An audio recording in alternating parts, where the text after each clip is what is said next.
अस्सलामु अलैकुम वरहमतुल्लाहि वबरकातुह। हज ट्रेनिंग के इस वीडियो में आपका इस्तकबाल है।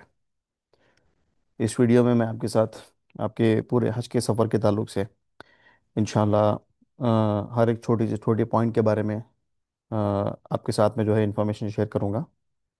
जैसे इंडिया से निकल के सऊदी जाना है, फिर वापस आना है, फिर हज के 5 दिनों में जो है आपको क्या क्या तैयारी करना है, ट्रेनिंग के ताल्लुक से, फिर डॉक्यूमेंट्स क्या रखना है, वैक्सीन है, करेंसी है, सऊदी रियाल है, फिर मक्का मदीना में आपको कैसे अकोमोडेशन मिलेगा, होटल वगैरह, और खाने के ताल्लुक से। तो ये तमाम चीज़ें इंशाल्लाह इस वीडियो में आपके साथ में शेयर करूँगा। मेरा नाम मुजम्मिल हुसैन, मैं पुणे से हज ट्रेनर। तो पहले जो है वो इंडेक्स पे बात करते हैं। तो जैसे कि इस वीडियो में मैं आपके साथ सबसे पहले जो हज कमेटी ऑफ इंडिया की वेबसाइट है, मोबाइल ऐप है, बहुत सारी इंपॉर्टेंट इन्फॉर्मेशन है वेबसाइट लिंक्स के ताल्लुक से, वो शेयर करूँगा। और ये जो वीडियो है ये मोस्टली हमारे जो हज कमेटी से हज को जाते हैं, ये उनके ताल्लुक से है। जो प्राइवेट से जाते हैं वो भी देख सकते हैं, लेकिन बहुत सारी इन्फॉर्मेशन जो है उनके लिए अप्लीकेबल नहीं रहेगी। तो मोस्टली ये हज कमेटी वालों के लिए है। और ये जो प्रेजेंटेशन है इसका लिंक मैं आपको डिस्क्रिप्शन में दे दूंगा, वहाँ से भी जो है आप डाउनलोड कर सकते हैं। और जो हमारे हज ट्रेनर हजरात हैं, जो हज इंस्पेक्टर हजरात हैं, वो भी जो है इसको इस्तेमाल करके अपनी अपनी जगह पे जो है वो ट्रेनिंग दे सकते हैं। तो ये जो है पहला है, हज committee of India website, mobile app, email address, contact number, सब कुछ है। फिर इंडिया से सऊदी का सफ़र जब आपका शुरू होगा, तो आपको जो है वो क्या क्या बातों का ख्याल रखना है, कौन सी चीज़ें साथ में रखनी है, और लगेज और सामान के ताल्लुक से शेयर करूँगा। फ्लाइट एयरपोर्ट जाने के लिए सब कुछ इंशाल्लाह शेयर करूँगा। फिर उसके बाद में टोटल डेज़ कितने हैं, आपको कितने दिन मिलेंगे, शॉर्ट पैकेज वालों का कैसा है वो शेयर करूँगा। फिर हज के 5 दिनों में जो है आपको बस है, मेट्रो है, खाना है, टेंट है, उस ताल्लुक से। फिर मक्का मदीना के दरमियान जो है वो शिफ्टिंग होगी, मक्का से मदीना जाएंगे या मदीना से मक्का जाएंगे, उस ताल्लुक से। फिर इंडिया वापसी के वक्त जो है आपको क्या क्या बातें ध्यान रखनी है, जमज़म आपको कब मिलेगा, फिर सऊदी रियाल के ताल्लुक से। फिर जो है हमारे व्हीलचेयर वाले जो हाजी बुज़ुर्ग हाजी हैं उनके ताल्लुक से है। और आपको इंडिया से क्या क्या चीज़ें सीख के जानी है, उस ताल्लुक से। और लास्ट में जो है जो सऊदी के रूल्स हैं, उस बारे में जो है इंशाल्लाह इंफॉर्मेशन शेयर करूँगा। तो सबसे पहले देखिए, ये हज कमेटी ऑफ इंडिया की वेबसाइट है। ये तो अभी ऑलमोस्ट जो है वो सभी लोग जानते ही हैं। तो ये हज कमेटी ऑफ इंडिया की वेबसाइट है। और उसके बाद में जो है वो अभी जैसे कि जो हज कमेटी ऑफ इंडिया काम करती है, वो दो सेक्शन में काम करती है, एक तो सेंट्रल होता है, एक स्टेट होता है। तो जब जैसे फॉर्म निकलते हैं, कुर्रा होता है, तो ये सेंटर का काम होता है। उसके बाद तमाम जो चीज़ें होती हैं वो स्टेट के पास में जाती हैं। आप डॉक्यूमेंट सबमिशन भी जो है स्टेट के पास में करते हैं। और जो हज ट्रेनर हैं, हज इंस्पेक्टर हैं, उनका भी डॉक्यूमेंट सबमिशन सिलेक्शन वो स्टेट के पास में होता है। तो स्टेट भी जो है काफ़ी इंपॉर्टेंट है। और तो इसी ताल्लुक से जो है हर स्टेट की अलग अलग वेबसाइट होती हैं। जैसे ये महाराष्ट्र गवर्नमेंट की महाराष्ट्र स्टेट की जो हज कमेटी है, ये उसकी वेबसाइट है। उसी ताल्लुक से जो है जो कर्नाटका है, गुजरात है, हर एक अपने अपने जो है वो वेबसाइट हैंडल करते हैं। पीछे गुजरात हज कमेटी की वेबसाइट है, और तेलंगाना की ये वेबसाइट है, और यूपी उत्तर प्रदेश की है। और ये जो है हज सुविधा ऐप है कि एंड्रॉयड और आईओएस के लिए। तो अभी फ़िलहाल कोई इतना सही से नहीं चलेगा। हज के पहले ज़माने में जो है इसको प्रॉपरली अपडेट किया जाएगा। और इसमें बहुत सारे फीचर्स हैं। यहाँ पे मैंने जो है इसका एक ट्रेनिंग वीडियो भी दिया है। तो आप सभी हजरात जो है वो इसको देख सकते हैं। और इसको जो है आप फॉलो कीजिए। इसमें मैंने सभी बताया है कि आपको लॉगिन कैसे करना है, इसमें आपको क्या क्या फ़ीचर्स मिलेंगे, और हर इंस्पेक्टर के ताल्लुक से कंप्लेंट रेज़ करना है, फीडबैक रेज़ करना है। ये तमाम चीज़ें यहाँ पे मैंने बताई हैं। फिर इसके बाद जो है ये थोड़े बहुत जोन के इंफॉर्मेशन है, जैसे कि हज कमेटी ऑफ इंडिया की जो स्टेट है और सेंटर है, तो उसी ताल्लुक से जो है जितने भी स्टेट्स हैं वो उसको जोन में डिवाइड किया गया है।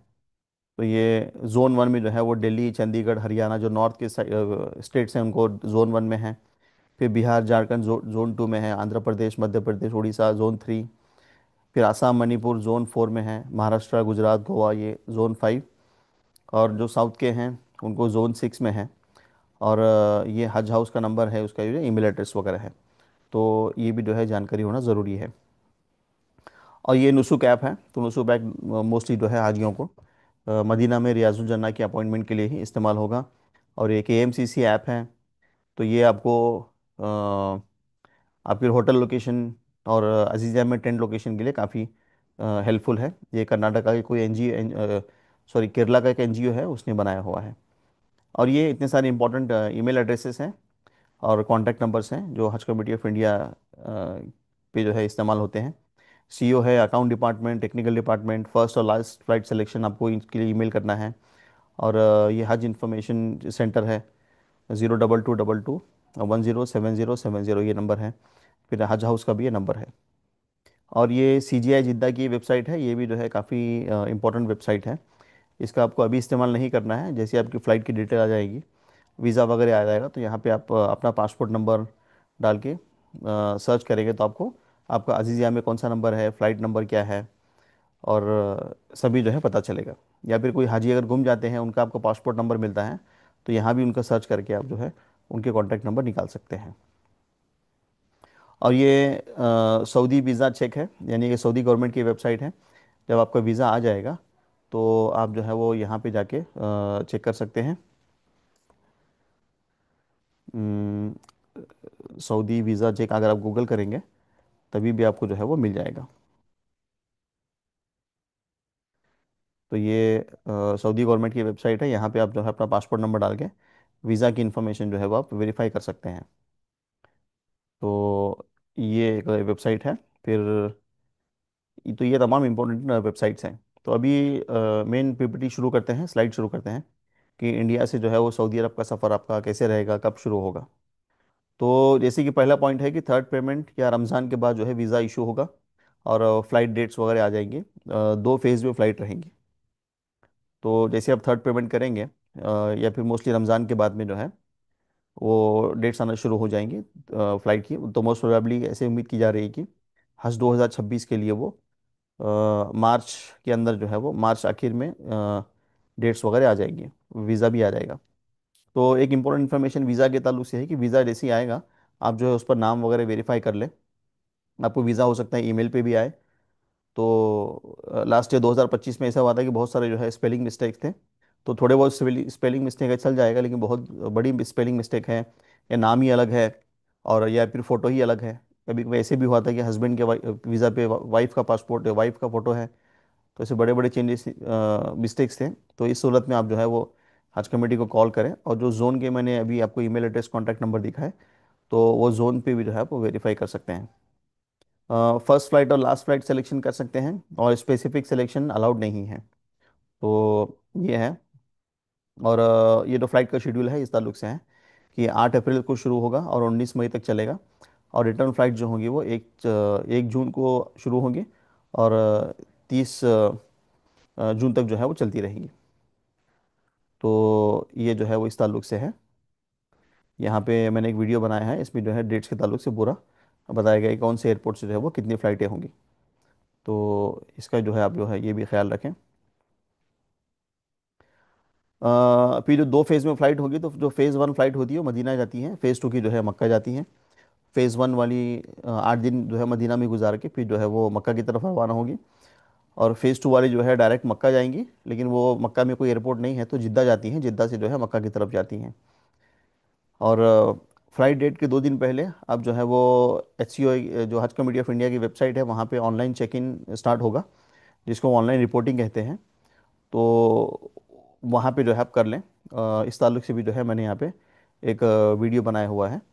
तो इसमें ऑनलाइन चेक इन किसको कहते हैं, उसका आपको फ़ायदा क्या होगा, ये तमाम चीज़ें आप जो है यहाँ पे देख सकते हैं।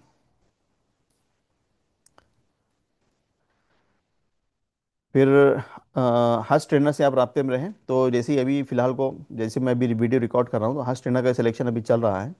तो जैसे हज ट्रेनर का सिलेक्शन होता है, वेबसाइट पे ट्रेनर की पूरी इन्फॉर्मेशन आ जाएगी। तो आपकी सिटी के हज ट्रेनर कौन है, उनसे जो है आपको राब्ते में रहना है, कांटेक्ट में रहना है। उनसे आपको ट्रेनिंग लेना है और हज के कुछ दिन पहले जो है वैक्सीनेशन वगैरह लेना है। तो ये जो है आप हज ट्रेनर के ताल्लुक से जो है इंपॉर्टेंट इन्फॉर्मेशन ये है। फिर जब आपका वीज़ा वगैरह आ जाएगा तो आप जो है वो खुद हज हाउस जाके वहाँ पे पूरा जो आपका किट है, वो किट आप ले सकते हैं। उसमें आपका वीज़ा रहेगा, और अगर ओरिजिनल पासपोर्ट सबमिट किया है तो वो रहेगा, बोर्डिंग पास रहेगा, और हाथ में पहनने की जो है वो कड़ा वगैरह रहेगा। तो आप ये ले सकते हैं, और हज हाउस से ही डायरेक्टली आप जो है एयरपोर्ट जाएंगे। हज हाउस वाले आपको बस में जो है छोड़ देंगे। अगर आप खुद जाना चाहते हैं, डायरेक्ट ये फ्लाइट एयरपोर्ट पे जाना चाहते हैं, तो भी आप इसे कर सकते हैं। लेकिन ये सब जो किट है आपको किसी एक को भेज के जो है मंगाना पड़ेगा। तो ये जो है इसके ताल्लुक से है। तो आपको किट में क्या मिलता है, तो ये किट में जो है जैसे मैंने बताया ये सब चीज़ें आपको यहाँ मिलेगी। टैग्स वगैरह रहेंगे, आप पासपोर्ट रहेगा, और बोर्डिंग पास रहेगा, और हाथ में गले में पहनने के लिए जो है ये तमाम चीज़ें आपको यहाँ से जो है वो दी जाएंगी। आपके जो हज हाउस रहेगा वहाँ से आपको दी जाएंगी। फिर फ्लाइट के टाइम जो है नोट डाउन करें। अभी ये इंपॉर्टेंट इन्फॉर्मेशन है कि बहुत सारे हाजियों इसमें कंफ्यूज होते हैं। तो जो फ्लाइट का जो टाइम होता है वो 24 आवर्स का होता है। तो जैसे आपको 099 लिखा होगा, तो उसका मतलब ये है कि वो सुबह 9 बजे की है। और अगर 21 बजे लिखा होगा तो रात में जो है वो 9 बजे है। तो ये एक इन्फॉर्मेशन है, हाजी जो है इसमें कंफ्यूज होते हैं, तो इसको आप जहन में रखें। आप जो है डायरेक्टली एयरपोर्ट भी जा सकते हैं, लेकिन उसके पहले जो है जो आप मैंने आपको किट दिखाया है वो आप किसी से जो है वो मंगवा लें। और डायरेक्टली मुंबई एयरपोर्ट जाना चाहते हैं तो हर एक जो भी आपने एम्बार्केशन पॉइंट सेलेक्ट किया है तो उस पर आप जा सकते हैं। अगर आपने मुंबई एयरपोर्ट सेलेक्ट किया है तो मुंबई एयरपोर्ट पे जो है वो एक P9 पार्किंग है। बहुत सारे यहाँ पे पार्किंग के फ्लोर्स हैं। तो हर एयरपोर्ट में नॉर्मली ऐसे होता है, ये P9 पार्किंग पे आपको सब पूरा हाजियों के लिए जो है इंतज़ाम किया गया है, वज़ू का, गुस्ल का। यहाँ से जो है आप डायरेक्टली यहाँ से फारिग होके एहराम वगैरह पहन के आप जा सकते हैं। अगर आपकी फ़्लाइट जो है वो जिद्दा को है। अगर आपकी फ़्लाइट मदीना को है तो डायरेक्टली आपको एहराम पहनने की ज़रूरत नहीं है। आप जो है वो नॉर्मल कपड़े में ही मदीना जाएंगे। और हर एयरपोर्ट पे जो है वो इमिग्रेशन के बाद में परेड एरिया होता है, जहाँ पे भी आप जो है वो नमाज वगैरह पढ़ सकते हैं। और अगर एहराम पहनना है तो एहराम भी पहन सकते हैं। तो ये मुंबई एयरपोर्ट का आपको बता रहा हूँ मैं। तो यहाँ पे ऐसे इमिग्रेशन के बाद में नमाज वगैरह पढ़ने की जगह है। यहाँ पे अंदर वज़ू भी कर सकते हैं, और एहराम वगैरह पहनना है तो एहराम वगैरह भी आप जो है यहाँ पे पहन सकते हैं। और जो फ़्लाइट होती है नॉर्मली वो हाजियों के लिए 70-80%, 90% जो है सऊदी एयरलाइंस की फ़्लाइट होगी। और सऊदी एयरलाइंस के अंदर भी जो है वो नमाज़ पढ़ने के लिए जो है वो जगह होती है। तो नमाज का वक्त हो गया है तो आप जो है वो सऊदी एयरलाइंस में भी जो है नमाज आप अदा कर सकते हैं। तो ये उसका वीडियो है। जैसे पीछे का सेक्शन है, पीछे के सेक्शन में जो है वो नमाज़ पढ़ने की जगह होती है। तो यहाँ पे भी जो है दो दो तीन तीन की जमात बना के आप जो है वो पढ़ सकते हैं, या अकेले पढ़ना है तो अकेले पढ़िए। ध्यान रहे कि आप जो है फ़्लाइट के अंदर वज़ू ना करें, क्योंकि वहाँ के जो फ़्लाइट के अंदर जो बाथरूम्स होते हैं वो काफ़ी छोटे होते हैं। और वज़ू करेंगे पानी गिर जाएगा तो जो है वो जो एयरपोर्ट का जो स्टाफ होता है फ़्लाइट का, कैबिन क्रू, वो थोड़ा सा आपको ऑब्जेक्शन ले सकते हैं। तो आप पहले से जो है वज़ू में रहें। और कैटरिंग सर्विस नहीं लिए तो खाने का अगर आपने हज के फॉर्म में जो है कैटरिंग सर्विस नहीं ली है, तो आप जो है वो इंडिया से ही आपके लगेज के अंदर थोड़ा सा चावल है, आटा है, दालें वगैरह सूखा आइटम ले लें। कुकिंग ऑयल ना लें। तो इस बात का जो है आप ले सकते हैं। टोटल फ्लाइट जो होगी आपकी 4-5 घंटे की होगी, और सऊदी अरब जो है वो इंडिया से 2.5 घंटे पहले है। यानी अगर इंडिया में जो है वो 2:30 बज रहे हैं तो वहाँ पे जो है 12 बजेंगे। फ़्लाइट में आपको खाना भी दिया जाएगा, और अहराम की हालत में अगर आप हैं तो जूस वगैरह भी जो आपको दिया जाएगा वो पहन सकते हैं, पी सकते हैं। तो हाजी इसमें अक्सर कन्फ्यूजन में रहते हैं कि अहराम की हालत में, अहराम की पाबंदियों के अंदर है कि वो खुशबू वाला इस्तेमाल नहीं करना है, तो जूस वगैरह इस्तेमाल कर सकते हैं क्योंकि वो पका होता है। जिद्दा की फ़्लाइट के लिए फ़्लाइट में बैठने के बाद जो है वो उम्रे की नियत करें आप। और यलमलम मिकात से पहले आपको करना है, और वज़ू ज़रूरी नहीं है। तो जो उम्रा के लिए जाते हैं तो जो मिकात पॉइंट लगता है तो मिकात के पहले आपको उम्रा की नियत करना है, तलबिया पढ़ना है, लब्बैक पढ़ना है। तो यलमलम मिकात का जो है वो सऊदी एयरलाइंस के अंदर जो है ऐलान होगा कि अभी यलमलम मिकात आने वाली है। तो उसके पहले भी आप जो है उम्रा की नियत कर सकते हैं। लेकिन बेटर है कि फ़्लाइट में बैठते बराबर आप नियत कर लें। अगर आपको नींद वगैरह लग गई तो आपको जो है ये पॉइंट छूटने जाएगा को ना, वरना अगर यलमलम के बाद में आप मिकात के बाद में अगर एहराम की नियत करते हैं तो आपको दम वाजिब होगा। और उम्रा की नियत करने के लिए जो है वज़ू ज़रूरी नहीं है। अक्सर हाजी जो है वो नींद से उठते हैं तो वो परेशान होते हैं कि अरे वज़ू नहीं है, हम उम्रा की नियत कैसे करेंगे। तो उसके लिए जो है वज़ू होना ज़रूरी नहीं है। और मदीने की फ़्लाइट है तो एहराम पहनना ज़रूरी नहीं है। मदीना में जो है वो 8 दिन रहेंगे। और मदीना से जब मक्का जाएंगे तो वहाँ पे जुल हुलैफा एक मीकात है, वहाँ से आपको एहराम पहनना है। और एयरपोर्ट से होटल, हज, 5 डेज ट्रांसपोर्टेशन, मक्का मदीना सफ़र, ये सऊदी मोलिम की जिम्मेदारी है। तो जैसे ही आप जो है जिद्दा में लैंड करेंगे, जिद्दा में मक्का में, वहाँ से आपको होटल पे लेके जाना। और होटल से हज के 5 दिनों में आपको ट्रांसपोर्टेशन करना, हज के 5 दिनों में खाना का जिम्मेदारी, और मक्का से मदीना शिफ्टिंग, ये सब जिम्मेदारी जो है सऊदी मोलिम के ज़रिए होती है। जो सऊदी गवर्नमेंट के लोग होते हैं, तो उनके अंडर जो है हज़ारों मोलिम होते हैं, तो ये वहाँ पे उनकी जिम्मेदारी है। और आपका जो सामान रहेगा जो आप इंडिया से लेके जाएंगे, वो आपको जैसे ही आप एयरपोर्ट पे देंगे तो आपको डायरेक्टली आपके मक्का मदीना में होटल पे मिलेगा। आपको वहाँ पे बेल्ट पे कैरी करने की ज़रूरत नहीं है, ये आपको हज कमेटी जो है एक सर्विस देती है। और जैसे ही आप लैंड करेंगे, आपका ओरिजिनल पासपोर्ट जो है वो सऊदी मोलिम ले लेगा, और वापसी में जो है आपको दिया जाएगा। और ओरिजिनल हज health card, vaccine card, passport, visa के कॉपीज़ आप अपने साथ में हैंड कैरी में रखें। और फ़ोन में भी जो है स्टोर कर लें। जैसे आपका पासपोर्ट वीज़ा वगैरह आ जाएगा तो उसकी फ़ोटो वगैरह निकाल लें आप। उसको आप जो है वो अपने साथ हैंड कैरी में रखें, उसको मेन लगेज में ना रखें। और हेल्थ कार्ड होगा, यानी हज के पहले आपको आपके हज ट्रेनर के टच में रहना है। आपको वैक्सीन वगैरह लेना है तो उसकी भी जो बुक रहेगी वैक्सीनेशन की, वो भी आप जो है अपने साथ में रखें, ताकि एयरपोर्ट में लैंड करते बराबर जो है वो आपको चेक करेंगे, तो हैंड कैरी में रखना है। और जिद्दा से मक्का जो जाएंगे नॉर्मली, वो पहले बस में भी जाया करते थे, लेकिन 2025 में जो है वो सऊदी गवर्नमेंट ने जो है वो जो सुपर फास्ट ट्रेन है, तो वो ट्रेन का भी जो है इंतज़ाम किया था। तो जिद्दा से मक्का जो है वो ट्रेन का भी सफ़र होगा। तो ये ट्रेन जो है आपको ये आपको जो है ऐसे दिखाई देगी। ये स्टेशन है। ये सीजीआई जिद्दा की जो है वो हेड हैं सूरी साहब। तो ये ट्रेन में जो है वो हाजी हजरात जा रहे हैं। काफ़ी अच्छा सफ़र होता है। तो अ, ये जो है, ये मेट्रो ट्रेन जो वहाँ पे सुपर फास्ट ट्रेन है, ये उसका जो है वीडियो है। और एयरपोर्ट पे आप जो है सिम कार्ड ना लें। जैसे आप एयरपोर्ट पे लैंड करेंगे, बहुत सारे लड़के आपके पीछे पड़ेंगे कि सिम कार्ड ले लो, सिम कार्ड ले लो। वहाँ पे आप सिम कार्ड ना लें, और कोई फिंगरप्रिंट भी जो है आप उनको ना दें। और अगर आपने इंटरनेशनल रोमिंग रिचार्ज किया है तो मोबाइल डेटा ऑन, ये सेटिंग रहती है, वो आप ऑन कर लीजिए।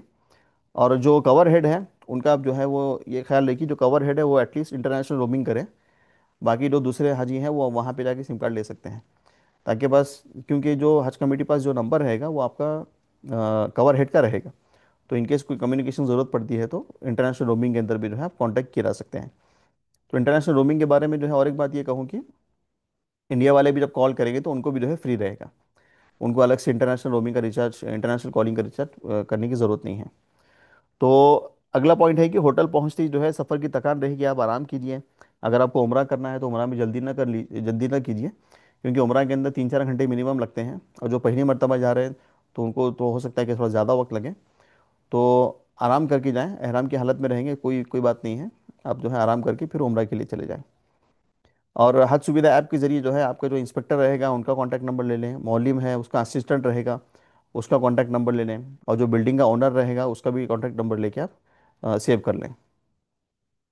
और कुर्बानी अदाही अभी तक आपने नहीं की है, नहीं मक्का पहुंचने तक भी आपने कुर्बानी अदाही का कुछ डिसाइड नहीं किया है, तो कोई टेंशन की बात नहीं है। आप जो है वो मक्का चले जाएं। वहाँ मस्जिद हरम के अंदर केएफसी का शॉप है, वहाँ पे क्लॉक टावर के अंदर आपको कुर्बानी अदाई के कूपन मिल जाएंगे। और सऊदी पहुँचते ही जो है आपको क्या, मौलिम जो है आपको नुसुक कार्ड देंगे। ये नुसुक कार्ड जो है ये होना काफ़ी ज़रूरी है, और इसको जो है आप हमेशा जो है वो पहने रखें। ये नुसुक कार्ड जो है वो ऐसे दिखेगा। आपको इसको हमेशा अपने साथ कैरी करना है हज होने तक। हज के बाद जो है इसकी ज़रूरत नहीं है, लेकिन इसको जो है आपको हमेशा कैरी करना है, अपने साथ में रखना है। फिर जो है वो ये फेज़ वाइज जैसे मैंने बताया था, तो ये टोटल 2 फेजेस के अंदर जो है आपकी फ़्लाइट होगी। पहला फ़ेज़ जो है वो मदीना जाएगा, फ़ेज़ 2 जो है वो जिद्दा जाएगा। और इस एयरपोर्ट से जो है वो इतनी फ़्लाइटें मदीना जाएंगी, इस फ्लाइटें जो है मदीना मक्का जाएंगी। तो जो मदीना जाएंगी वो उनकी वापसी जिद्दा से होगी, और जो जिद्दा जाएंगी उनकी वापसी जो है वो मदीना से होगी। और ये जो है वो शॉर्ट हज वालों के लिए है, कि शॉर्ट हज वालों की जो है वो जिद्दा जाएगी और वापसी जो है वो मदीना से होगी। तो ये जो है टोटल फ्लाइट डेट के ताल्लुक से है। और ये हेल्थ कार्ड, ट्रेनिंग कार्ड जो है, जैसे गाइडलाइंस में लिखा हुआ है, तो ये आपको जो है साथ में रखना है हेल्थ कार्ड। और आपका बैगेज कितना रहेगा, 22-20 किलो के आपके पास जो है 2 बैग रहेंगे, जिसको चेक इन बैगेज कहते हैं। और आपका हैंड कैरी जो है वो 7 किलो रहेगा। तो जो 7 किलो बैगेज है वो आप अपने साथ लेकर बैठे हैं फ्लाइट में। और जो 20 किलो के 2 बैगेज हैं आपको वो जमा करने हैं, डायरेक्टली आपको होटल पे मिलेंगे। तो ये डिस्टेंस के ताल्लुक से जो है ये टोटल इतना डिस्टेंस है। मक्का मदीना के दरमियान जो है वो 450 किलोमीटर का डिस्टेंस है। और जिद्दा से जो मक्का है वो 80 किलोमीटर है। और ये जो है जो हज की जो मकामात हैं, मिना, अरफात, मुज़दलफ़ा, यहाँ पे मिना है, फिर जो है यहाँ पे अरफात है, और दरमियान में जो है मुज़दलफ़ा है। और यहाँ पे जो है वो शैतान को खंखरी मारने की 3 जो है वो बिल्डिंग है। और काबा से, मस्जिद हरम से मिना जो है टोटल तकरीबन 8 किलोमीटर है। तो ये टोटल जो है वो डिस्टेंस के ताल्लुक से है। और हज हाउस में जो है आपको ये तमाम चीज़ें मिलेंगी। अगर ओरिजिनल पासपोर्ट सबमिट किया है तो अभी वो देखते हैं कि हज कमेटी का सर्कुलर कैसे आता है उस ताल्लुक से। फिर आपका ई वीज़ा रहेगा, और फिर ब्रेसलेट रहेगा हाथ में पहनने के लिए, एक स्टील का कड़ा रहेगा, बोर्डिंग पास रहेंगे आपके दोनों के, आने जाने के फ़्लाइट के। और आपका आईडी कार्ड रहेगा, फिर ये सामान को बांधने के लिए आपका ऐसे आईडी कार्ड रहेगा। और एक हज गाइड बुक रहेगी, उसमें पूरे हज के अरकान के ताल्लुक से रहेगा। तो ये तमाम चीज़ें जो है ये रहेंगी। और ये स्टिकर है जो आपको सामान पे जो है वो लगाना है। तो ये तमाम चीज़ें आपको हज हाउस में मिलेंगी। और ये जो है बैगेज के ताल्लुक से, जैसे मैंने बताया कि आपको ये 2 बैगेज जो है ऐसे आपके साथ में रहेंगे जो फ़्लाइट के अंदर जाएंगे। और हैंड कैरी वाला जो है आपके साथ में रहेगा। तो अभी आते हैं टोटल डेज और क्या क्या आपको काम करने हैं पूरे सफ़र में। तो टोटल डेज आपके जो है वो 40 से 45 के रहेंगे। कुछ कुछ हाजियों के जो है 40 से कम भी थे, तो हो सकता है 40 से कम भी हो। जो शॉर्ट हज वाले हैं उनका 20 डेज रहेगा। फिर जो फुल पैकेज वाले हैं उनका 8 दिन मदीना में रहेंगे, और बाकी के दिन जो है मक्का में रहेंगे। तो फिर मक्का में आपको क्या क्या काम करने हैं, तो सबसे पहले जो है पहुंचते ही आपको जो है उम्रा करना है। और एक हज करेंगे तो जाहिर सी बात है एक सफ़र में एक ही हज होगा। और एक से ज़्यादा जो है आपको उम्रे करने हैं, जैसे आपको जो है वक्त मिलता है आप जो है वो एक से ज़्यादा उम्रा कीजिए। मस्जिद आयशा जाइए, जिराना जाइए, या ताइफ जाइए। तो एक से ज़्यादा उम्रा करें। और नफली तवाफ़ जो है आप करते रहें। जैसे मस्जिद हरम में है तो जो है नफली तवाफ़ करते रहें। उसके लिए अहराम की ज़रूरत नहीं है, नॉर्मल कपड़ों में भी कर सकते हैं। और ज़्यादा से ज़्यादा वक्त जो है आप जो है हरम शरीफ में गुजारें, आपका होटल में यहाँ वहाँ वक्त ना गुजरे, हरम शरीफ के अंदर जो है आपका वक्त गुजरे। तो वहाँ पे तिलावत में, और जो है वो दुआओं में, नमाज़ों वगैरह में। और कुछ नहीं भी करना है तो जो है सिर्फ काबे को देखना भी जो है इबादत है। और 5 वक्त की नमाज़ जो है आप जमात से पढ़िए। कोशिश कीजिए कि जो है मस्जिद हरम के अंदर जो है नमाज से पढ़ें। या फिर जो है आप अजीज़िया में हैं, हरम नहीं जा सक रहे हैं, तो आप जो है आपके नज़दीक की जो बिल्डिंग रहेगी तो वहाँ जो है जमात से पढ़ें। और औरतों को जो है जमात से पढ़ना ज़रूरी नहीं है, अगर वो चाहें तो पढ़ सकती हैं, अच्छी बात है, लेकिन उनके लिए जो है छूट है। फिर आपको मक्का शहर की जो है ज़ियारत करनी है, जन्नतुल मोहल्ला है, गार हिरा है, गार सौर है, बहुत सारी चीज़ें हैं। तो उनकी जो है आप ज़ियारत करें, ये जो है मक्का में करने के काम है। और मदीना में आपको क्या करना है, मदीना में जो है आप 8 दिन रहेंगे तो 40 नमाज़ें आपको जो है जमात से पढ़नी है। रोज़ाना जो है वो अल्लाह के नबी सल्लल्लाहु अलैहि वसल्लम के रोज़े मुबारक पर जो है वो सलाम पेश करना है। फिर रियाजुल जन्ना में जो है आपको नुसुक ऐप के ज़रिए अपॉइंटमेंट लेके जाना है। और कुबा मस्जिद जाएं, वहाँ पे भी जो है जाने का जो है एक हज और उम्रे का सवाब है। तो फजर की नमाज़ पढ़ के जो है आप पैदल भी जा सकते हैं, या फिर 2-2 रियाल की टैक्सी होती है वो भी ले सकते हैं। फिर मदीना शहर की ज़ियारतें हैं, ओहद का पहाड़ है, और जो है मस्जिद किबलतैन है, और बहुत सारी चीज़ें हैं। तो मदीना शहर की आप जो है ज़ियारत करें। अब बदर के मैदान को भी जाना है तो आप जो है वहाँ पे जा सकते हैं। और जो फुल डेज पैकेज वाले हैं, अगर उनको हज के बाद जो है ख़ुद के खर्चे से वापस आना है तो वो लोग भी जो है वो वापस आ सकते हैं। तो इसके लिए आपको जो है वो ये इंडियन हज मिशन ऑफिस है, इसको जो है यहाँ पे आप जाएं, यहाँ पे आप जाके रिक्वेस्ट करें। तो आपका जो ओरिजिनल पासपोर्ट रहेगा वो आपको दे दिया जाएगा, और आपको जो है खुद से टिकट बुक करके, खुद से टैक्सी वगैरह बुक करके अब जो आपको वापस आना है। और मक्का मदीना में जो ज़ियारतें हैं वो हज कमेटी के अंडर नहीं आती हैं, आपको खुद से करना है। या आप खुद से कर लें, या फिर आपको 2-4 का ग्रुप बना के आप जो है टैक्सी वगैरह, बस वगैरह से आप जो है मैनेज कर लें। और अगर आप जो है हज के बाद जो है किसी दूसरी सिटी में जाते हैं, आपके रिश्तेदार दोस्त वगैरह रहते हैं, तो आप जा सकते हैं। मोस्टली लोग जो है वो जिद्दा जाते हैं। तो अगर किसी को जाना है तो वो भी जिद्दा जा सकते हैं शॉपिंग के लिए, या फिर किसी को मिलना है तो जा सकते हैं। कोशिश कीजिए कि हज के पहले ज़माने में आप जो है नुसुक कार्ड जो है आपका हमेशा साथ में रहना चाहिए। फिर आते हैं मक्का अकोमोडेशन के ताल्लुक से, कि आपको मक्का में जो है वो अकोमोडेशन कैसे मिलेगा, होटल वगैरह। तो हज कमेटी की बिल्डिंग जो है वो दो इलाके हैं, अजीज़िया और अल नसीम। यहाँ पे जो है अक्सर हज कमेटी की जो है वो बिल्डिंग्स रहते हैं। और अजीज़िया जो है वो हरम से तकरीबन 5 किलोमीटर दूर है। तो ये जो है उसका वीडियो है। तो यहाँ से जो है वो तकरीबन 5 किलोमीटर दूर है, और यहाँ से जो मीना की जो टेंट है जहाँ पे हाजी रुकते हैं, वो भी जो है वो 8-10 किलोमीटर है। और ऐसे आपको जो है वो बस स्टॉप रहेगा। ये जो है सब अजीज़िया का जो है बाहरी इलाका है। ऐसे बिल्डिंग्स रहते हैं, बसेस रुकी रहती हैं। यहाँ से आपको अपने बस स्टॉप नंबर याद रखना है। और हरम शरीफ को जाने के लिए आपको 2 बस जो है वो चेंज करना है। और ये ब्रांच ऑफिस है। और यहाँ पे फ्री में डिस्पेंसरी और क्लिनिक वगैरह भी रहते हैं। बीमार होने की सूरत में जो है आप यहाँ पे जा सकते हैं। तो याद रहे कि जुमे के दिन बसेस जो है वो सुबह 8-9 बजे बंद हो जाती हैं। और हज के 2 दिन पहले भी जो है बसेस बंद हो जाती हैं, या हज की सर्विस में लगा दी जाती हैं। तो मीना भी जो है अजीज़ा से 6 किलोमीटर दूर है। अजीज़ा बिल्डिंग मैप जो है आप साथ में रखिए। और KMCC ऐप भी जो है इस्तेमाल कीजिए। हज के पहले जो है आपको आपके व्हाट्सएप ग्रुप में आ जाएगा, अजीज़िया का जो टोटल मैप रहेगा वो आप साथ में रखें। 24 आवर्स जो है बस चलती हैं। जुमे के दिन सुबह 8 बजे बस बंद हो जाती है। और हज के 2 दिन पहले भी जो है बंद हो जाती है। बिल्डिंग के नज़दीक जो बस स्टॉप रहेगा वो आपको जो है वो याद रखना है, नंबर याद रखना है बस स्टॉप का। ताकि आपको वापसी में आते वक्त जो है आपको उसी बस स्टॉप पे उतरना है, ताकि आप दूसरे बिल्डिंग पे ना चले जाएं। बिल्डिंग के ग्राउंड फ्लोर पे जो है वो नमाज़ पढ़ने की जगह होती है, और बिल्डिंग के आसपास भी जो है मस्जिद होती है, वहाँ पे भी नमाज़ पढ़ सकते हैं। तो बेसिकली ये बिल्डिंग जो होती हैं ये लोकल अरब लोगों की होती हैं, जो सिर्फ हज के ज़माने में लोग बनाते हैं, तो हज कमेटी उनसे कॉन्ट्रैक्ट करती है। बाकी साल भर ये बिल्डिंग जो है वो ऑलमोस्ट खाली रहती है। और हज कमेटी की जो है वो ब्रांच ऑफिस होती है, OPD होता है, फ्री हॉस्पिटल वगैरह होता है। और इसके साथ में आप थोड़ा सा इंडिया से मेडिसिन वगैरह भी ले लें। तो ये जो है ये उसका वीडियो है। ये ऐसे ब्रांच ऑफिस वगैरह दिखता है। फिर इसके अंदर आप जाएंगे तो आपको यहाँ पे ऐसे यहाँ पे आपको पूरा इंडिया का मेडिकल स्टाफ रहेगा, डॉक्टर्स रहेंगे। फ्री में आपका इलाज भी होगा। और दवाई वगैरह भी जो आपको यहाँ पे से फ्री में मिल जाएगी। तो ये जो है इसके ताल्लुक से है। फिर लिफ्ट और वॉशरूम वेस्टर्न टॉयलेट होते हैं, तो इसके आप जो है आदाब सीख लें। तो अक्सर जो है इंडिया में जो वॉशरूम्स होते हैं, जो टॉयलेट होते हैं, वो इंडियन रहते हैं। लेकिन वहाँ पे आपको इंडियन और वेस्टर्न दोनों मिलेंगे। तो वेस्टर्न टॉयलेट यूज़ कैसे करना है उसका भी जो है आप तरीका सीख लें। गंदगी ना करें। इस्तेमाल करने के बाद ऐसी हालत में छोड़े कि अगले जो दूसरे आने वाले हैं वो उनको कराहियत महसूस ना हो।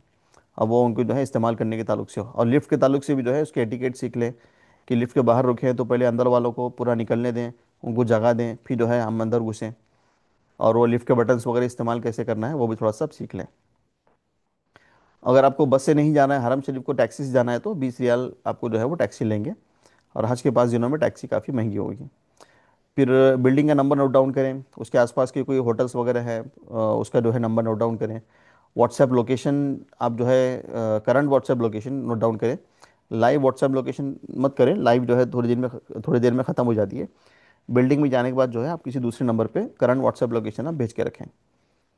और आसपास में कोई मस्जिद है, रोड का नाम, होटल का, बिल्डिंग का नाम जो है, ताकि आप कहीं बाहर चले जाएं तो आपको वापस आने में वापसी हो।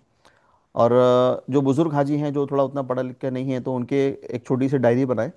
डायरी बना के उनके अंदर पूरी इंपॉर्टेंट कॉन्टैक्ट नंबर, आसपास के होटल्स वगैरह, रोड नंबर वगैरह सब लिख दें, ताकि वो गुम जाने की हालत में वो किसी को दूसरे को डायरी दिखा के अपने सही मकाम पे पहुंच सके। अभी अजीज़िया बिल्डिंग के अंदर जो है वो मेल फीमेल अलग रहेंगे। ये 2025 में भी कहा गया था, 26 में भी यही कहा जा रहा है। अब ये होंगे नहीं होंगे ये वहाँ पे जाने के बाद ही पता चलेगा।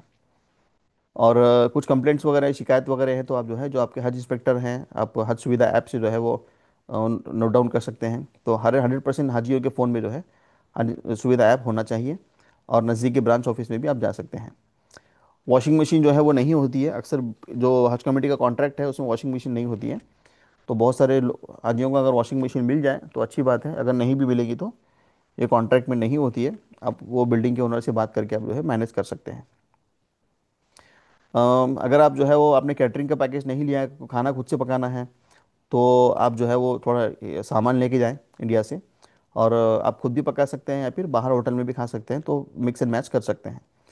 लेकिन याद रहे कि जब खाना पकाने वाले हैं तो किचन जो है वो साफ़ रखें, अपने बर्तन खुद इस्तेमाल करें, दूसरों के बर्तन इस्तेमाल ना करें, ज़्यादा गंदगी वगैरह ना करें, और साफ़ सफाई का ख्याल रखें। और जो ऐसे भी केसेस आए हैं कि किचन में जो है वह आग लग गई, एक हज्जन साहब जो पकाने चूल्हे पे जो है वो भगोना रख के चली गई नमाज़ पढ़ने के लिए, फिर जो है वो किचन में आग लग गई, तो ऐसे केसेस भी जो है ना हो। तो ये क्या क्या दिया जाएगा हाजियों को सर्विसेज में, यहाँ पे जो है वो पूरा गाइडलाइंस भी जो है वो यहाँ पे लिखा हुआ है। तो ये उसका इमेज है हज गाइडलाइंस का। और ये जो है ऐसे बसेस के बस स्टॉप नंबर रहेंगे, उसको आप नोट डाउन कर लें। और ये अजीज़िया से हरम शरीफ कितना है टोटल जो है, ये 6 किलोमीटर है। और अजीज़िया से मीना जो है टोटल 8 किलोमीटर है। फिर मदीना अकोमोडेशन पे आते हैं। तो मदीना अकोमोडेशन, जैसे अजीज़िया का अकोमोडेशन है वो पहले से फिक्स होता है, इंडिया जाने के पहले आपको पता रहता है कि कौन से हाजी कौन से बिल्डिंग में रहेंगे। लेकिन मदीना का वैसे नहीं है, ये ऑन द स्पॉट होता है, यानी जैसे आपकी बस मदीना पहुंचती है तो वहाँ पे जो भी होटल अवेलेबल होते हैं वहाँ पे आपको पहुँचा दिया जाएगा। 4 स्टार 5 स्टार होटल होते हैं, काफ़ी अच्छे होटल होते हैं। और जैसे मक्का के अंदर आपको बस करके जाना है हरम शरीफ, वैसे मदीना में नहीं है, वॉकेबल डिस्टेंस रहती है मस्जिद नबी, आप जो है वो जा सकते हैं। और मदीना में टोटल खाना पकाना अलाउड नहीं है, किचन वगैरह कुछ नहीं होता है, आपको वहाँ पे टोटल बाहर ही खाना है, नाश्ता, दोपहर का खाना, रात का खाना वगैरह। और बिलाल मस्जिद कॉम्प्लेक्स वहाँ पे है, तो वहाँ पे जो है बहुत सारे इंडियन पाकिस्तानी रेस्टोरेंट्स वगैरह हैं, वो आप खा सकते हैं। तो ये जो है मदीना के होटल्स कैसे होते हैं, ये उसका एक वीडियो है, इसको आप देख लें, तो ऐसे अच्छे से होते हैं। तो इसमें कभी कभी थोड़ा सा पर्दे का मसला हो जाता है, लेकिन आप जो है इसको एडजस्ट कर लें। यहाँ पे भी टोटल वेस्टर्न टॉयलेट है, तो वेस्टर्न टॉयलेट इस्तेमाल कैसे करना है, साफ़ सफाई ख्याल कैसे रखना है, वो आप जो है थोड़ा सा इसका ध्यान रखें। तो ये पूरी गाइडलाइंस है। अब आते हैं मक्का से मदीना शिफ्टिंग के लिए, कि जो हाजी मक्का से मदीना जाएंगे या मदीना से मक्का जाएंगे, उनको किस बात का ख्याल रखना है। तो पहले मक्का से मदीना जाते हैं, तो मदीना जाने वालों के लिए सफ़र की जो आपके आखिरी के 8 दिन होंगे वो आप मदीना में गुजारेंगे, और वहीं से आपके मदीना एयरपोर्ट से इंडिया को वापसी होगी। और बस से सफ़र होगा, तो मक्का, जैसे जिद्दा से मक्का ट्रेन से आए थे, लेकिन मक्का से मदीना जो है वो ट्रेन से नहीं जाते हैं, वो बस से जाते हैं। 450 किलोमीटर का सफ़र है, तो 8-10 घंटे लगते हैं। और अजीज़िया बिल्डिंग के आपके ग्राउंड फ्लोर पे 2 दिन पहले नोटिस लग जाएगी, आपके जो हज इंस्पेक्टर है वो आपको बताएंगे कि आपको मदीना कब जाना है, तो पूरा सामान वगैरह आप जो है पैक कर लें। और अजीज़िया रूम की तरह मदीना होटल रूम पहले से फिक्स नहीं होते हैं, वो on the spot on arrival पे अलोकेट होते हैं। और मदीना जाने से पहले आपको रियाजुल जन्ना का अपॉइंटमेंट आप ले लें रसूक ऐप के ज़रिए। तो ये मदीना के ताल्लुक से है। और जो हाजी मदीना से मक्का आ रहे हैं, तो उनके लिए क्या इंस्ट्रक्शंस हैं, तो वो भी 8 दिन पहले मदीना में रहेंगे, फिर आप बाकी के पूरे दिन जो है मक्का में रहेंगे, और हज के बाद जो है उनकी जिद्दा से वापसी होगी। तो वहाँ भी आपके होटल के ग्राउंड फ्लोर पे आपको आपके जो हज इंस्पेक्टर है वो लगाएंगे कि आपको मक्का के लिए कब रवाना होना है। और हज के बाद जो है वो जिद्दा से जो है इंडिया वापसी होगी। फिर मदीना से जो है वो एक मिकात है जुल हुलैफा, तो इसके पहले आपको एहराम पहनना है, और मक्का आते ही आपको जो है उम्रा करना है। तो मक्का अजीज़िया पहुंचकर रूम में आराम करके आप जो है वो उम्रा कर लें। और हज के दिनों का इंतज़ार करें, फिर या फिर एक से ज़्यादा उम्रा भी करें, नफली तवाफ भी करते रहें, और हज के बाद जो है आपकी इंडिया वापसी होगी। अब आते हैं सऊदी करेंसी के ताल्लुक से, कि सऊदी अरब में जो करेंसी है उसको सऊदी रियाल कहते हैं, SAR। एक इंडियन रुपी जो है वो तकरीबन 22-23, एक सऊदी रियाल जो है इंडिया का 22-23 रुपये का होता है। आप इंडिया से ही जो है वो सऊदी रियाल कन्वर्ट करके जाएं। आपके जो शहर में जो भी फॉरेन एक्सचेंज है वहाँ से आप ले सकते हैं, या फिर हज कमेटी का जो है वो स्टेट बैंक ऑफ इंडिया से भी कॉन्ट्रैक्ट रहता है, वहाँ से भी ले सकते हैं। या फिर ये वेबसाइट है bookmyforex.com, यहाँ पे भी जो है आप ऑनलाइन इंडियन रुपीस पे करेंगे, तो आपको जो है वो सऊदी रियाल जो है वो घर बैठे डिलीवर हो जाएगा। फिर अगर आपको ज़्यादा शॉपिंग वगैरह नहीं करनी है तो 40-45 दिन के लिए आपको एक हाजी के एतबार से 2,000 रियाल काफ़ी है नॉर्मल खर्चे के लिए। तो अगर आपके 2,000 रियाल यानी कि आपका ऑलमोस्ट 45 to 46 थाउजेंड होता है इंडियन रुपीज़ में, तो इतना आप ले लें। और सऊदी रियाल के साथ में आप जो है कुछ इंडियन रुपीज़ भी कैरी करें, इनकेस ख़त्म हो जाने पे आप वहाँ पे उसको इंडियन रुपीज़ से कन्वर्ट कर सकते हैं। तो इसमें हाजियों का सवाल भी रहता है कि कुछ ज़माने पहले हज कमेटी रियाल दिया करती थी, अभी जो है वो रियाल नहीं देती है। फिर आप जो है टोटल जो हज कमेटी को पे करते हैं, तो उसके ऊपर आपको मैं 2,000 रियाल मैंने आपको बताया है। एयरपोर्ट या सऊदी पहुंचने के बाद जो है रियाल एक्सचेंज रेट थोड़ा सा ज़्यादा होते हैं, इसलिए बेहतर है कि इंडिया से कर लें। अगर कोई हज उम्रा से वापस आए हैं तो उनसे भी जो है आप सऊदी रियाल ले सकते हैं। और हज कमेटी जो है वो एसबीआई से कॉन्ट्रैक्ट भी करती है। तो यहाँ से जो है आप इसका एफटीसी कार्ड भी आता है। तो इस ताल्लुक से जो है वो जैसे ये एफटीसी कार्ड है, और इसी तरह से जो है वो आईसीआईसीआई बैंक का भी होता है, और एचडीएफसी बैंक का भी होता है। तो जो भी आपका फॉरेन एक्सचेंज कार्ड है वो आप जो है वो इन बैंकों से ले सकते हैं, उसका भी इस्तेमाल कर सकते हैं। लेकिन अगर कार्ड ले रहे हैं तो टोटल कार्ड पे डिपेंड ना रहें, साथ में थोड़ा कैश भी रखें। अभी व्हीलचेयर वालों के लिए आते हैं। तो व्हीलचेयर अगर आपको ऐसी बहुत माजूर हाजी हैं जो व्हीलचेयर के बगैर बिल्कुल नहीं चल सकते, तो आप इंडिया से भी व्हीलचेयर कैरी कर सकते हैं। एयरपोर्ट पे जो है आप बस उसको वो प्लास्टिक वगैरह में रैप करना पड़ेगा। अगर किसी का बैटरी ऑपरेटेड व्हीलचेयर है तो वो भी आप ले जा सकते हैं। और या फिर थोड़े बहुत कुछ चल सकते हैं, लेकिन वहाँ पे जाने के बाद आपको लगा कि व्हील चेयर लगने वाली है हज के 5 दिनों वगैरह में, तो आपकी बिल्डिंग के नज़दीक जो ब्रांच ऑफिस रहेगा उससे वहाँ पे जाके आप फ्री व्हील चेयर ले लें। लेकिन वो थोड़ा डिपॉजिट करने के लिए कहते हैं, 250 रियाल डिपॉजिट दे के आपको फ्री व्हील चेयर मिलेंगे। फिर व्हील चेयर वापस करेंगे तो आपको वो डिपॉजिट मिल जाएगा। फिर हज के 5 दिनों में जो है मीना अरफात में भी जो है आपको हज मिशन ऑफिस में भी वहाँ भी व्हील चेयर मिल सकती है। और हरम शरीफ में भी जो है तवाफ़ और सफ़ा मरवा के लिए जो है आपको वहाँ पे फ्री व्हीलचेयर मिलती है, लेकिन सिर्फ वो तवाफ़ और सही के लिए है। अगर आपको वहाँ जाके ख़रीदना है व्हीलचेयर तो 300 रियाल में आपको किसी भी फार्मेसी में आपको मिल जाएगी। तो ये जो है टोटल मेरा एक वीडियो का लिंक है। इसमें मैंने सब कुछ बताया कि आपको व्हीलचेयर के बारे में क्या क्या चीज़ों का ख्याल रखना है, और किन किन चीज़ों को आपको जो है फैसिलिटी वहाँ पे आपको मिलेगी।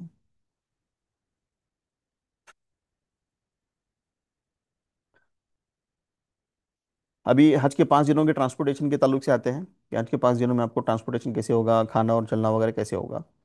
तो इंडिया से ही जो है आप हज सीख कर जाएं, अपनी सिटी के हज ट्रेंडर से आप जो है वो राब्ते में रहें, क्योंकि वहाँ जाने के बाद सऊदी में कोई किसी तरह की ट्रेनिंग नहीं होती है। मक्का में हज से पहले अपने अपने बिल्डिंग के अंदर जो है लेडीज़ और जेंट्स दोनों हज की सीखने सिखाने के प्रोग्राम भी कंडक्ट करें। अब हो सकता है कि आपने ट्रेनिंग ली हो, लेकिन वहाँ जाने के बाद आपको लगेगा कि बहुत सारे हाजी ऐसे हैं बिल्डिंग में जो अभी तक उन्होंने ट्रेनिंग नहीं ली है। तो हज के पहले जो है आप अपने बिल्डिंग में लेडीज़ और जेंट्स के लिए आप सेशंस कंडक्ट करें। और ये जो मेरी पीडीएफ आपको दिखा रहा हूँ मैं, तो इसका भी जो इस्तेमाल कर सकते हैं उनको ट्रेनिंग देने के लिए। और हज शुरू होने के 2 दिन पहले जो है सऊदी मोल्लिम का आदमी आपके रूम पे आएगा, आपको जो है वो हाथ में पहनने के बहुत सारे टैग्स रहेंगे वो देगा। और आपने कुर्बानी अगर ली है तो आपको अदाही के कूपन वगैरह देंगे, कुर्बानी के कूपन। और अजीज़िया से मीना अरफात मुजदलफा, फिर मीना अरफात में खाने की जिम्मेदारी तमाम जो है वो सऊदी मोल्लिम के ज़रिए है। तो हज के 5 दिनों में आपको खाना देना ये सऊदी मोल्लिम की जिम्मेदारी है, तो वो आपको देंगे। सिर्फ मुजदलफा की रात में जो हाजी 8-10 घंटे गुजारते हैं वहाँ पे खाने का कोई निज़म नहीं होता है, उसके लिए आप थोड़ा सा अपने साथ ड्राई फ्रूट चूड़ा वगैरह रख लें। और अजीज़िया से मीना जो है वो बस में ही जाएंगे। फिर मेट्रो एलोकेशन होता है, जिनके टेंट मेट्रो स्टेशन के नज़दीक होते हैं वो उनको मेट्रो ले सकते हैं। फिर बाद में हर कोई अगर मेट्रो का इस्तेमाल करना चाहे तो वो भी कर सकता है। ये सिर्फ मीना अरफात मुजदलफा ही हज के 5 दिनों में जो है मेट्रो ट्रेन चलती है। लेकिन इससे प्रॉब्लम यह है कि 2-3 घंटे वेटिंग टाइम होता है। और मीना अरफात पे जाने के बराबर आप जो है वहाँ पे आपका टेंट नंबर है, पोल नंबर है, और व्हाट्सएप लोकेशन जो है आप साथ में रखें। और हज के 5 दिनों में जो डे 3 होता है वो थोड़ा सा चैलेंजिंग होता है। जब जमरात से वापस आते हैं तो इसी दिन अक्सर हाजी जो है वो गुम जाते हैं। तो तीसरे दिन आपको जो है थोड़ा सा ख्याल रखना है। टैक्सी के फेयर भी ज़्यादा होते हैं, 500 रियाल के आसपास होते हैं। और हज के नॉर्मली जो है 5 दिन होते हैं, लेकिन छठा भी जो है एक नफली दिन है, वहाँ पे आप रुक के फिर छठे दिन जो है रमी जमरात करके आप जो है वापस आ सकते हैं। और छठे दिन भी आपको जो है वो टेंट में खाना वगैरह मिलेगा, नाश्ता वगैरह दोपहर का खाना मिलेगा। लेकिन छठे दिन जो है 90% हाजी चले जाते हैं, तो आप जो रहेंगे तो आपको टेंट खाली वगैरह मिलेंगे। 5 दिनों में टोटल आपकी जो है तकरीबन 30 से 40 किलोमीटर की वॉकिंग होगी। तो इसका जो है ख्याल रहे। और जो व्हील चेयर वाले भी हैं उनको इतना व्हील चेयर ढकलना पड़ेगा। तो हज के 5 दिनों की टोटल जो ट्रेनिंग है, उसके लिए मैंने अलग से एक पीपीटी बनाई है। तो इसका जो है आप इसको ये यहाँ पे देख सकते हैं। इसका पीडीएफ जो है आप डाउनलोड कर सकते हैं कि आपको हज के 5 दिनों में क्या क्या करना है। डे 1 2 3 इसमें अल्लाह के नबी सल्लल्लाहु अलैहि वसल्लम का हज कैसे था, और अब हज की आपकी नीयत क्या होनी चाहिए, और कुर्बानी के ताल्लुक से रमी जमरात मिना अरफात मुजदलफ़ा। तो ये तमाम चीज़ें जो है मैंने यहाँ पे मेंशन की हैं। तो टोटल जो है ये 45 50 स्लाइड्स हैं। तो इसको जो है आप अच्छे से पढ़ लें। ज़रूरी बातें हैं, मुश्किल अल्फाज है, ये सब यहाँ पे मैंने दी हैं।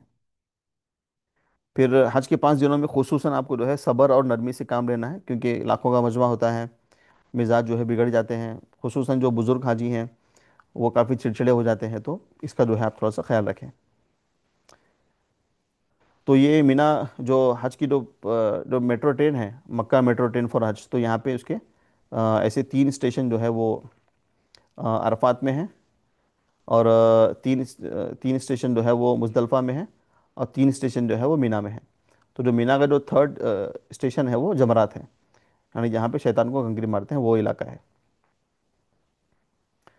और ये 3 बिल्डिंग ऐसे हैं जो दिखाई देते हैं, जो शैतान को कंकरी मारते हुए अभी बिल्डिंग में कन्वर्ट हो गए हैं ये। और ये मुजदलफा का इलाका है। तो ये ऐसे रात में ऐसे हाजी यहाँ पे रुकते हैं ओपन ग्राउंड में, टेंट वगैरह नहीं होता है। फिर अभी आपका हज हो गया, अभी इंडिया वापसी करना है। तो वापसी के वक्त जो है आपको कैसे रहेगा, तो जो आपके फ़्लाइट वाले हैं, एयरलाइंस वाले हैं, 1 2 दिन पहले बिल्डिंग में आकर जो है आपका सामान लेके जाएंगे। तो जो आपका 20 20 किलो वाला सामान है, बड़ा सामान, वो लेके जाएंगे। अब सिर्फ हैंड कैरी वाला सामान आपके पास रहेगा। तो नीचे आपकी बिल्डिंग के नीचे नोटिस लगेगा कि फ़्लाइट वाले कब आने वाले हैं। फिर जब आप वापसी के लिए बस में बैठेंगे एयरपोर्ट जाने के लिए, तो बस के अंदर आपको जो है मौलिम आपको जो ओरिजिनल पासपोर्ट लिया था वो लाके वापस दे देगा। और वापसी में जो है आप बैगेज के वेट का ध्यान रखें। खजूर वगैरह एक्सपोर्ट ना करें, उसको भी साथ में ले लें। तो खजूर का वज़न भी जो है आपके मेन बैगेज में ही काउंट होगा। अभी बहुत सारे हाजी जो है वो सोने खरीदने की नीयत से जाते हैं, गोल्ड खरीदने की नीयत से। तो याद रहे कि गोल्ड खरीदना ज़रूरी नहीं है। तो ऐसे लोग की का जहन है कि वो वहाँ पे जा रहे हैं तो सोना लाना ज़रूरी है। तो वैसे भी गोल्ड इतना महंगा हो गया है, तो इस बात का जो है ख्याल रहे। और जानेमाज़ है, मुसल्ला है, ये भी आपको वहाँ से लेना है बल्क क्वांटिटी में, होलसेल में। तो ज़रूरत नहीं है, काफ़ी तकलीफ होगी आपको, इंडिया में सेम क्वालिटी मिल जाती है। फिर जब आप इंडिया में एयरपोर्ट पे लैंड करेंगे तो हर एक को जितनी भी हाजी हैं हर एक को अपना अपना 5 लीटर जमजम का जो है कैन मिलेगा। अगर आपको जमजम लाना भी है तो आप जो है हैंड कैरी में उसको लाएं। मेन बैगेज में ना रखें, जो 20 किलो वाला जो बड़े बैगेज है उसमें ना रखें। सऊदी एयरलाइन जो है थोड़ा सा सहूलत देती है जमजम के ताल्लुक से, बाकी जो दूसरी एयरलाइंस है, इंडिगो है, एयर इंडिया वगैरह है, स्पाइस जेट वगैरह, थोड़ा सा स्ट्रिक्ट रहते हैं वो उतना सहूलत नहीं देते हैं। फिर हज से वापसी के बाद जो है आपको जो हज सुविधा ऐप है, उसमें आपको अपने हज इंस्पेक्टर को रेटिंग देनी है कि उन्होंने आपको सहूलत कैसे दी, वो अच्छे थे नहीं थे। तो जितने भी 100% हाजी हैं, हर एक जो है हज इंस्पेक्टर को रेटिंग दे, ताकि हज कमेटी को पता चले कि कौन से इंस्पेक्टर ने अच्छा परफॉर्म किया और क्या क्या प्रॉब्लम्स आ रहे हैं, और आगे जो है उसको कैसे इम्प्रूव किया जा सकता है। और वापसी में भी जो है फ़्लाइट में वक्त हो जाए तो आपको जो है नमाज़ अदा करनी है। बहुत सारे देखा गया है कि पूरे 40 दिन नमाज की पाबंदी होती है, लेकिन फ़्लाइट में जो है नमाज का वक्त हो गया है, लेकिन नमाज के ताल्लुक से जो है बिल्कुल बेफिक्री है। तो ऐसे ना करें। सऊदी एयरलाइंस की फ़्लाइट है तो पीछे जाके पढ़ लें, या फिर सीट पे बैठे बैठे पढ़ लें। तो ये चीज़ें हैं। तो ये इंडिया वापसी के ताल्लुक से है। फिर आपको जो है इंडिया से क्या क्या सीख के जाना है ये ज़रूरी है। तो आपको उम्रा का तरीका, दुआएं, फ़र्ज़ वाजिबात सीखना है। फिर हज का तरीका सीखना है, फ़राइज़ वाजिबात वगैरह। नमाज का तरीका सीख लें। बहुत सारे हाजी हमारे ऐसे हैं जिनको अभी तक नमाज का सही से तरीका पता नहीं है। नमाज में क्या पढ़ने की चीज़ें हैं, अत्तहियात है, दरूद शरीफ है। एक 20 25 सूरे आप याद कर लें, 2 3 सूरों पे जो है पूरी ज़िंदगी ना गुजारें। किसी आलिम साहब के पास, मौलाना के पास में आ जाएं। अगर आपको जमात में जाना है तो आप जमात में जाके भी जो है इसको सही कर लें। फिर जनाजे की नमाज का तरीका सीख लें। वहाँ पे मक्का मदीना में जो है हर नमाज के बाद ऑलमोस्ट जनाजे की नमाज़ होती है। तो मर्द और औरतें दोनों भी जो है जनाजे की नमाज़ का तरीका सीख लें, उसकी जो दुआएं वगैरह हैं, और कुरान को जो है वो सही पढ़ना सीखें।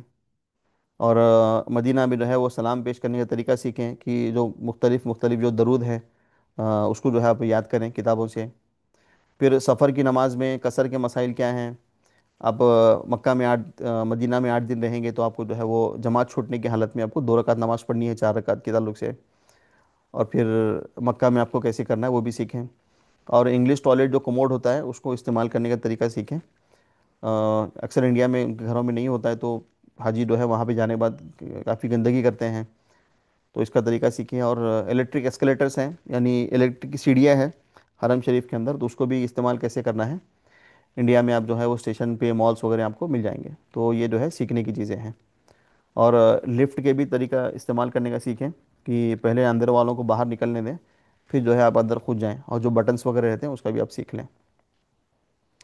और लास्ट में जो है थोड़ा सऊदी के रूल्स के ताल्लुक से है कि जो हज को जा रहे हैं अगर वो पहले से ही सऊदी में जॉब करते थे और वहाँ से आप जो है एब्सकॉन्ड करके भाग के आए हैं, तो वापस जब आप एंट्री करेंगे हज के वक्त आपको एयरपोर्ट पे रुका लिया जाएगा। हो सकता है, ये भी हो सकता है कि आपको वहीं से वापस भी भेज दिया जाए। या फिर आप वहाँ पे जो है ब्लैक लिस्ट में थे, कुछ इलीगल काम किया या फिर बैंक से लोन लिया वापस नहीं किया, तो ब्लैक लिस्ट में रहेंगे तो आपको एयरपोर्ट से ही इंडिया वापस भेज दिया जाएगा। गुटखा वहाँ पे बैंड है, तो इलीगली जो है कैरी करने की कोशिश ना करें। हज कमेटी ऑलरेडी गाइडलाइंस में बता चुकी है जो गुटखा खाते हैं वो छोड़ ही दे, क्योंकि उसमें कुछ भी खैर नहीं है, सब सब बुराई है, पैसों की बर्बादी है, सेहत ख़राब है। तो गुटखा छोड़ दें और गुटखा कैरी भी ना करें। और सऊदी में जो है वो किसी भी गैर कानूनी हरकत में मुब्तला ना हो, क्योंकि वहाँ पे रूल काफ़ी स्ट्रिक्ट हैं। तो जो भी वहाँ के रूल्स हैं आपको बताए जाएंगे, तो हर ट्रेनिंग के दौरान उसको फॉलो करें। और लोकल जो रूल हैं उसकी आप पाबंदी करें, यहाँ वहाँ फ़ोटोज़ वीडियोज़ गैर ज़रूरी ना निकालें। और सऊदी पुलिस को जो है सिर्फ अरबी ज़बान आती है, हरम के अंदर भी और हज के 5 दिनों में भी जो पुलिस है उनको अरबी के अलावा दूसरी कोई लैंग्वेज नहीं आती है, थोड़ी भी लैंग्वेज नहीं आती है, इंग्लिश हिंदी उर्दू वगैरह। तो थोड़ा बहुत जो है अरबी वगैरह सीख लें, या फिर गूगल ट्रांसलेटर ऐप वगैरह से अब इस्तेमाल करके बात कर सकते हैं। और वीपीएन अलाउड नहीं है, जो मोबाइल पे इंस्टॉल करते हैं अक्सर लोग इंडिया कॉलिंग के लिए, तो वहाँ पे व्हाट्सएप कॉलिंग नहीं चलती है, तो उसको इंस्टॉल करने के लिए वीपीएन इंस्टॉल करते हैं। तो सऊदी अरब में वीपीएन भी जो है अलाउड नहीं है। आप गूगल मीट है, आईएमओ है, ये ऐप इंस्टॉल करके आप कर सकते हैं। तो वहाँ पे व्हाट्सएप कॉलिंग अलाउड नहीं है, आप गूगल मीट या आईएमओ वगैरह से आप जो है वो कर लें। या इंटरनेशनल रोमिंग रिचार्ज है, तो आप जो है इंडिया मिस कॉल दे के आप उनको बोलेंगे कॉल बैक करें, तो वो आपको भी फ्री पड़ेगा, इंडिया वालों को भी फ्री रहेगा। अगर किसी को ऑफिस का काम करना है तो वो भी लैपटॉप कैरी कर सकते हैं। थोड़ी बहुत मीटिंग्स वगैरह अगर अटेंड करनी है तो आप जो है अटेंड कर सकते हैं। और ज़रूरत से ज़्यादा जो है दवाई कैरी ना करें, हो सके तो डॉक्टर का प्रिस्क्रिप्शन साथ में रखें। बहुत सारे बुजुर्ग हाजी होते हैं जो बहुत सारी दवाई कैरी करते हैं। ये नहीं ऐसे कि बेटा हमें भी काम देगा दूसरों को भी काम देगा, तो ऐसा ना करें, जितनी लगती है उतनी ही जो है दवाई आप कैरी करें, और डॉक्टर का प्रिस्क्रिप्शन वगैरह आप साथ में रखें। तो ये टोटल आपके सफ़र के ताल्लुक से था। तो उम्मीद करता हूँ कि आपको बहुत सारी इन्फॉर्मेशन इससे मिली होगी और आपके सफ़र में जो है आसानी होगी।